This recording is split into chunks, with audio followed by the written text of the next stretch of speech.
like, subscribe, dan nyalakan lonceng notifikasinya agar kalian selalu mendapatkan berita terbaru dari channel ini.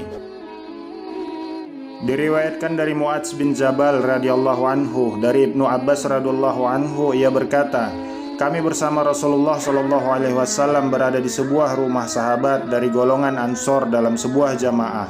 Tiba-tiba ada yang memanggil kami dari luar. Wahai penghuni rumah, apakah kalian mengizinkan aku masuk karena kalian membutuhkanku? Rasulullah Shallallahu Alaihi Wasallam bertanya kepada para sahabat, apakah kalian tahu siapa yang menyeru itu? Para sahabat menjawab, tentulah Allah dan Rasulnya yang lebih mengetahui. Rasulullah berkata, dia adalah Raja Iblis yang terkutuk. Semoga Allah senantiasa melaknatnya. Umar bin Khattab radhiyallahu anhu berkata, ya Rasulullah, apakah engkau mengizinkanku untuk membunuhnya?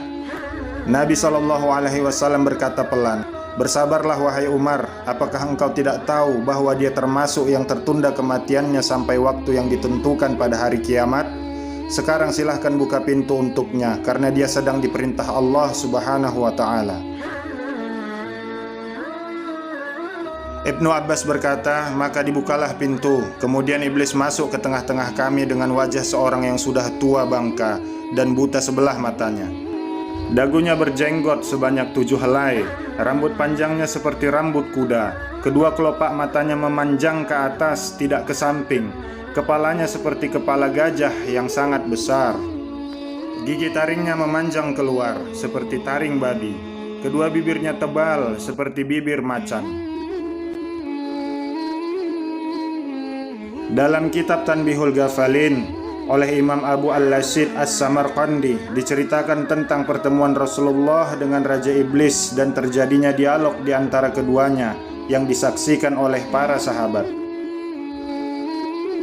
Allah Subhanahu wa ta'ala telah memerintahkan seorang malaikat menemui Iblis supaya dia menghadap Rasulullah Shallallahu alaihi wasallam untuk memberitahukan segala rahasianya, baik yang disukai maupun yang dia benci.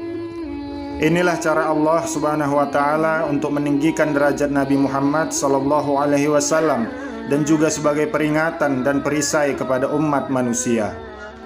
Maka malaikat itu pun berjumpa dengan Iblis dan berkata, hai Iblis, bahwa Allah yang maha mulia dan maha besar memberi perintah kepadaku untuk memerintahkanmu menghadap Rasulullah sallallahu alaihi wasallam. Hendaklah engkau buka segala rahasiamu, dan apapun yang ditanya Rasulullah, hendaklah engkau jawab dengan sebenar-benarnya. Jika engkau berdusta walau satu perkataan pun, niscaya akan terputus semua anggota badanmu, uratmu, serta disiksa dengan azab yang sangat keras. Mendengar ucapan malaikat yang dahsyat itu, Iblis sangat ketakutan. Maka segeralah dia menghadap Rasulullah Shallallahu alaihi wasallam. Setelah sampai di dekat Rasulullah, Iblis pun memberi salam sehingga 3 kali, tetapi tidak juga dijawab oleh Rasulullah Shallallahu alaihi wasallam. Maka Iblis menjawab sendiri salamnya dengan ucapan alaihi laknat, aku makhluk terkutuk. Iblis berkata, ya Rasulullah, mengapa engkau tidak menjawab salamku? Bukankah salam itu sangat mulia di sisi Allah? Maka jawab Nabi dengan marah, hai musuh Allah, kepadaku engkau ingin menunjukkan kebaikan? Janganlah mencoba menipuku sebagaimana kau tipu Nabi Adam alaihissalam sehingga keluar dari surga. Habil mati teraniaya dibunuh Kabil dengan sebab hasutanmu. Nabi Ayub engkau tiup dengan asap beracun ketika sedang sujud kepada Allah sehingga dia sengsara beberapa lama. Nabi Daud dengan perempuan Uria. Nabi Sulaiman meninggalkan kerajaannya karena engkau menyamar sebagai istrinya, dan begitu juga beberapa anbiya dan pendeta yang telah menanggung sengsara akibat hasutanmu. Hai Iblis, sebenarnya salam itu sangat mulia di sisi Allah Azza wa Jalla. Hanya salammu saja yang aku tidak hendak menjawabnya karena diharamkan Allah. Aku sangat mengenalmu, engkau Iblis, raja segala iblis, syaitan dan jin yang menyamar diri. Apa kehendakmu datang menemuiku? Iblis pun ketakutan dan berkata, ya Nabi Allah, janganlah engkau marah, karena engkau adalah khatamul anbiya, maka dapat mengenaliku. Kedatanganku karena diperintah Allah untuk memberitahu segala tipu dayaku terhadap umatmu dari zaman Nabi Adam hingga akhir zaman. Ya Nabi Allah, setiap apa yang engkau tanya, aku bersedia menerangkan satu persatu dengan sebenarnya. Tiadalah aku berani menyembunyikannya. Maka iblis pun bersumpah menyebut nama Allah dan berkata, Ya Rasulullah, sekiranya aku berdusta sepatah kata pun, niscaya hancur leburlah badanku menjadi abu. Mendengar sumpah iblis itu, Nabi pun tersenyum dan berkata dalam hatinya, inilah satu peluangku untuk mensiasati segala perbuatannya, agar didengar oleh sekalian sahabat yang ada di majelis ini dan menjadi perisai kepada seluruh umatku. Rasulullah bertanya, hai iblis, siapakah sebesar-besar musuhmu dan bagaimana aku terhadapmu? Jawab iblis, ya Nabi Allah, engkaulah musuhku yang paling besar di antara segala musuhku di muka bumi ini. Maka Nabi pun memandang wajah iblis dan iblis pun menggeletar karena ketakutan.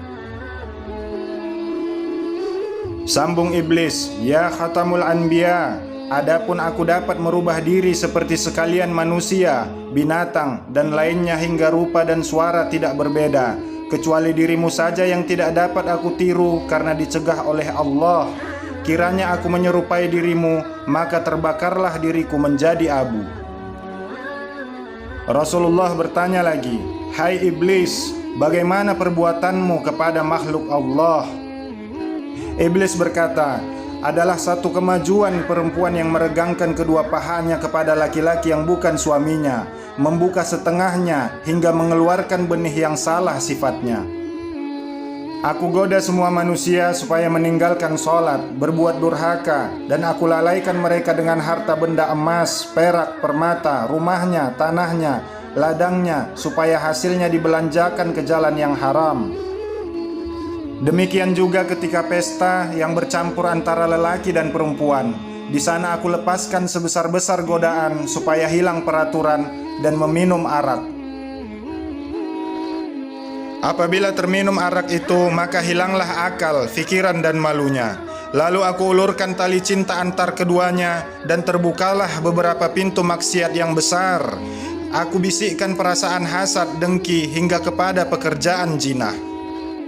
Apabila mereka teringat akan salah, mereka lalu hendak bertaubat dan berbuat amal ibadah. Aku rayu mereka supaya mereka tidak melakukannya. Bertambah keras aku goda supaya mereka melakukan maksiat dan mengambil istri orang.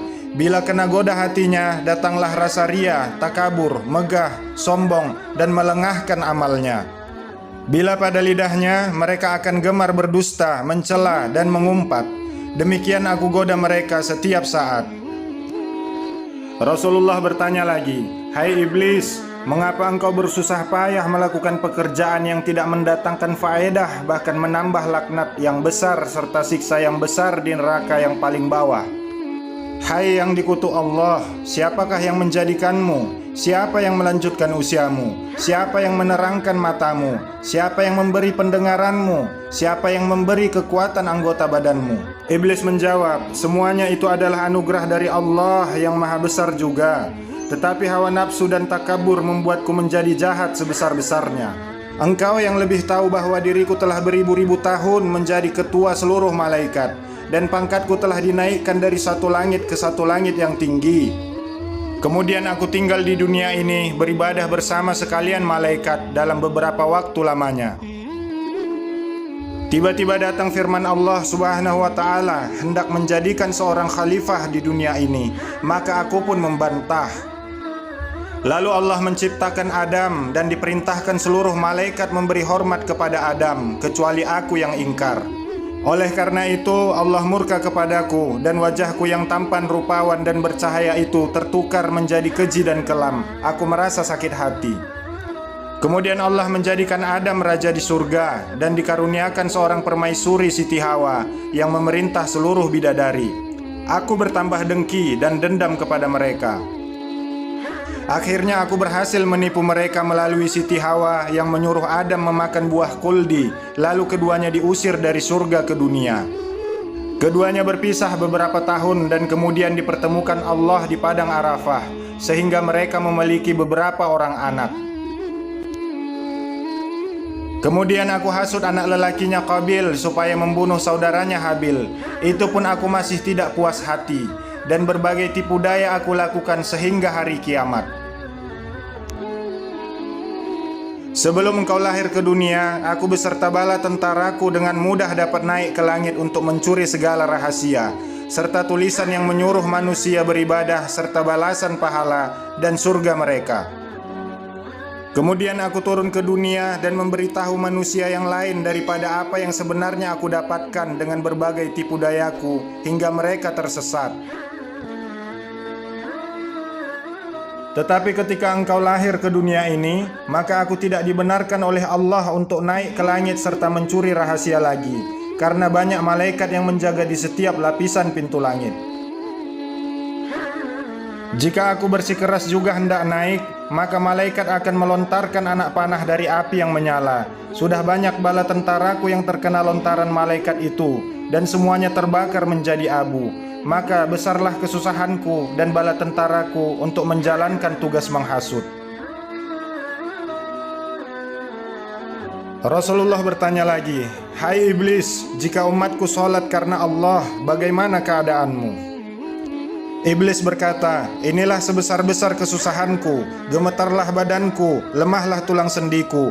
Maka aku kerahkan berpuluh-puluh iblis datang menggoda seorang manusia pada setiap anggota badannya. Segala upaya kulakukan agar mereka malas sholat, was-was, terlupa bilangan rakaatnya, bimbang pada pekerjaan dunia yang ditinggalkannya, senantiasa hendak cepat selesai sholatnya. Aku juga membuat mereka hilang khusyuknya, matanya senantiasa menjeling ke kanan dan ke kiri, telinganya senantiasa mendengar orang bercakap serta bunyi-bunyi yang lain. Sebagian iblis duduk di belakang badan orang yang sholat itu, supaya dia tidak kuasa sujud berlama-lama. Itu semua membawa kepada kurangnya pahala sholat mereka. Jika para iblis itu tidak berhasil menggoda umatmu, maka aku sendiri akan menghukum mereka dengan seberat-berat hukuman." Rasulullah bertanya lagi, "Jika umatku membaca Al-Quran karena Allah, bagaimana perasaanmu?" Jawab iblis, "Jika mereka membaca Al-Quran karena Allah, maka terbakarlah tubuhku dan putus segala uratku, lalu aku lari darinya. Jika umatku mengerjakan haji karena Allah, bagaimana perasaanmu?" Jawab iblis, "Binasalah diriku, gugurlah daging dan tulangku, karena mereka telah mencukupkan rukun Islamnya." Hai Raja Iblis, jika umatku berpuasa karena Allah, bagaimana keadaanmu? Jawab iblis, "Ya Rasulullah, inilah bencana yang paling besar bahayanya kepadaku. Apabila masuk awal bulan Ramadan, maka memancarlah cahaya arasy dan kursi, bahkan seluruh malaikat menyambut dengan sukacita. Bagi orang yang berpuasa, Allah akan mengampunkan segala dosa yang lalu dan digantikan dengan pahala yang amat besar, serta tidak dicatat dosanya selama dia berpuasa. Yang menghancurkan hatiku ialah segala isi langit dan bumi, yakni malaikat, bulan, bintang, burung dan ikan-ikan, semuanya siang malam mendoakan ampunan bagi orang yang berpuasa. Pada hari umatmu mulai berpuasa, dengan perintah Allah datanglah sekalian malaikat dengan garangnya menangkapku dan tentaraku, para jin kafir, syaitan dan ifrit. Lalu dipasunglah kaki dan tangan kami dengan besi panas dan dirantai serta dimasukkan ke dalam bumi yang paling amat dalam.